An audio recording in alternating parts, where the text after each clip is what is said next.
తెలంగాణకు జరిగిన అన్యాయాన్ని సవరించేందుకు 9.5 ఏళ్ల పాటు బీఆర్ఎస్ ప్రభుత్వం నాటి గౌరవ ముఖ్యమంత్రి కేసీఆర్ గారు ఎంతగానో శ్రమించి తెలంగాణ నీటి హక్కులను కాపాడడానికి వారెంతో శ్రమించారు. తెలంగాణ ఉద్యమం చేసి రాష్ట్రాన్ని సాధించినటువంటి నాయకుడు కేసీఆర్ గారు తెలంగాణ హక్కులను కాపాడడానికి కూడా నిరంతరమైన పోరాటం చేశారు. ముఖ్యంగా కృష్ణా నదీ జలాల్లో తెలంగాణకు చాలా నష్టం జరిగిందని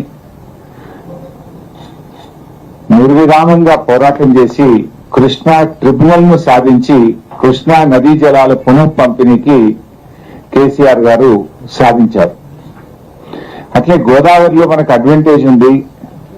గోదావరిలో సబ్ బేసిన్ వైజ్ అప్పటి బచావ్ ట్రిబ్యునల్ అవార్డు ఇచ్చింది కనుక ఆ గోదావరిలో తెలంగాణ హక్కులను శాశ్వతంగా నిలపడం కోసం కేసీఆర్ గారు ఎంతగానో కృషి చేశారు.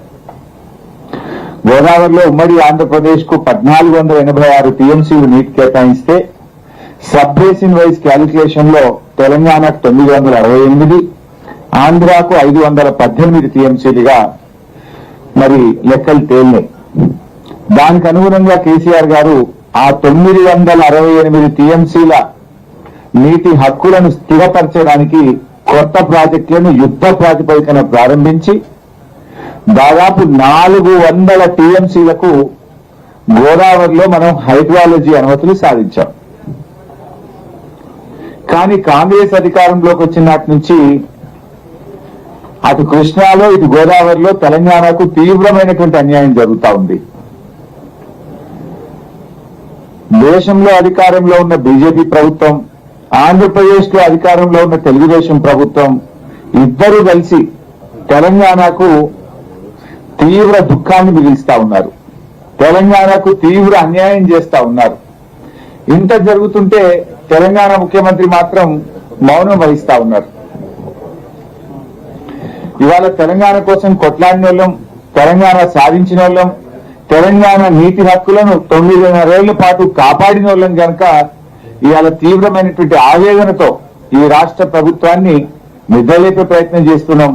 ఈ రాష్ట్ర ప్రభుత్వం యొక్క కళ్ళు తెరిపించే ప్రయత్నమే ఇవాళ మా ప్రెస్ మీట్. రేవంత్ రెడ్డి గారు తెలంగాణకు చేస్తున్నటువంటి ద్రోహాన్ని ప్రతిసారి తట్టి లేపుతా ఉన్నాం. అది గోదావరి బనకచెర్ల కావచ్చు, గోదావరి నల్లమల సాగర్ కావచ్చు, కృష్ణా నదీ జలాలలో అతి తక్కువ నీటి వినియోగం విషయంలో కావచ్చు. ప్రతిసారి మేము మాట్లాడడం బ్యాక్ డేట్ తో ఉత్తరం రాయడం. బహుశా ఇవాళ కూడా నేను మాట్లాడినాక బ్యాక్ డేట్ తో ఉత్తరం వస్తుంది అనుకుంటా రాత్రికి.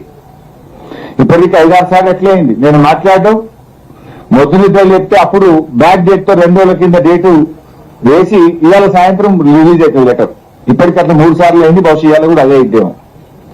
సరే, ఏది ఏమైనా మాకు ఏ బ్యాక్ డేట్ రాస్తుంది, ఏ డేట్ వేస్తుంది, కానీ రాష్ట్రం యొక్క హక్కులు మాకు ముఖ్యం. ఇవాళ నీటిపారుదల రంగంలో జరుగుతున్న అత్యంత కీలకమైనటువంటి పరిణామాలు ఇది తెలంగాణకు తీవ్ర నష్టం చేసే విధంగా ఉన్నాయి. ఇన్నాళ్లు కృష్ణా నదీ జలాలను ఆంధ్రప్రదేశ్ అక్రమంగా తన్నుకుపోయింది. ఇప్పుడు గోదావరి జలాల మీద కన్నుపడ్డది. ఇప్పుడు తాజాగా గోదావరి జలాలను తన్నుకుపోయే ప్రయత్నం చేస్తా ఉంది. ఇప్పటిదాకా గోదావరిలో ఏ ఇబ్బంది లేకుండే, కానీ చేతగాని, దూరదృష్టి లేని, బాధ్యత లేని ఈ రేవంత్ రెడ్డి ప్రభుత్వం యొక్క చర్యల వల్ల ఇవాళ గోదావరిలో కూడా తెలంగాణకు అన్యాయం జరిగేటువంటి పరిస్థితి ఏర్పడ్డది. జనవరి 30న ఢిల్లీలో 2 రాష్ట్రాల ఇరిగేషన్ ఉన్నత అధికారులతో కూడిన కమిటీ సమావేశం జరిగింది. ఆ జనవరి 30న జరిగినటువంటి సమావేశంలో ఆంధ్రప్రదేశ్ తెలంగాణ హక్కులకు సూటి పెట్టింది. ఆంధ్రప్రదేశ్ సూటి పెట్టింది. తెలంగాణ నుంచి హాజరైన అధికారులు డూడు బస్వన్నల్లాగా తల ఊపారు. సిడబ్ల్యూసి ఇదే అదనుగా భావించి బీజేపీ ఈరోజు ఆంధ్రప్రదేశ్ చెప్పు చేతుల్లో ఉంది కనుక దీన్ని అడ్వాంటేజ్ గా తీసుకొని ఇవాళ గోదావరిలో తెలంగాణకు శాశ్వతంగా నష్టం చేసే విధంగా సిడబ్ల్యూసి యొక్క చర్యలున్నాయి. ఏం చెప్పింది సిడబ్ల్యూసి? గోదావరిలో ఏ రాష్ట్రానికి కూడా బచావ్ ట్రిబ్యునల్ అసలు నీటి కేటాయింపులే చేయలేదట. ఒక వాటా విషయంలోనే కాదు, ఆంధ్రప్రదేశ్ చాలా అడ్డగోలుగా మాట్లాడింది. దాన్న ప్లీజ్ రండి. ఆంధ్రప్రదేశ్ చాలా అడ్డగోలుగా మాట్లాడింది. నేను ఉత్తగా మాట్లాడతలేను.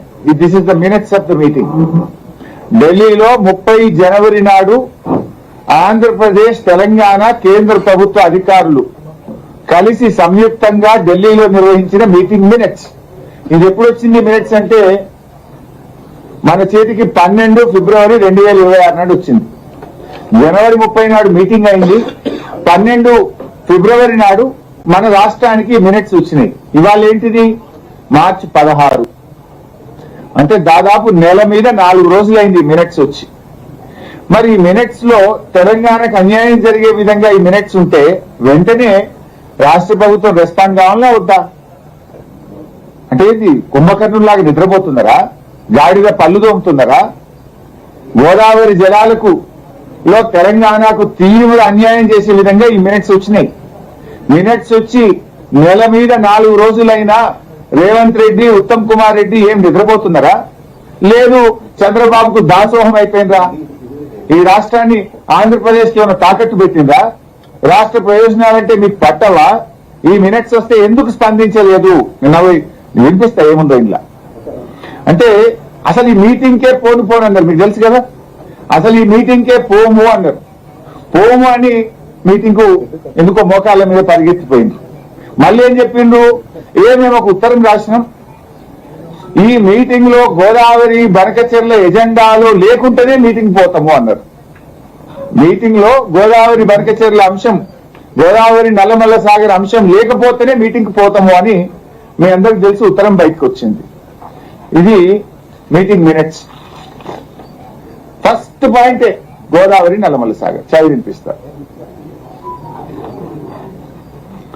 పోలవరం నల్లమల్ల సాగర్ ప్రాజెక్ట్ ఆ మీటింగ్ లో ఆంధ్రప్రదేశ్ నుంచి చాలా స్పష్టంగా వాళ్ళు రాష్ట్ర పంపిన పాయింట్స్ లో ఆంధ్రప్రదేశ్ ప్రభుత్వం పెట్టిన ఎజెండాలో first point Polavaram Nallamala Sagar project.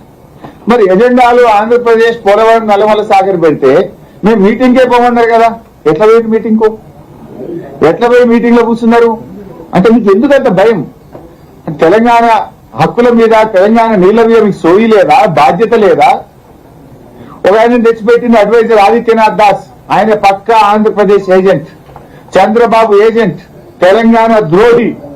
ఆయనను ఇవాళ తెలంగాణ తరఫున చైర్మన్ గా మీరు మీటింగ్ పంపితే జరగకపోతే ఏం జరుగుతుంది?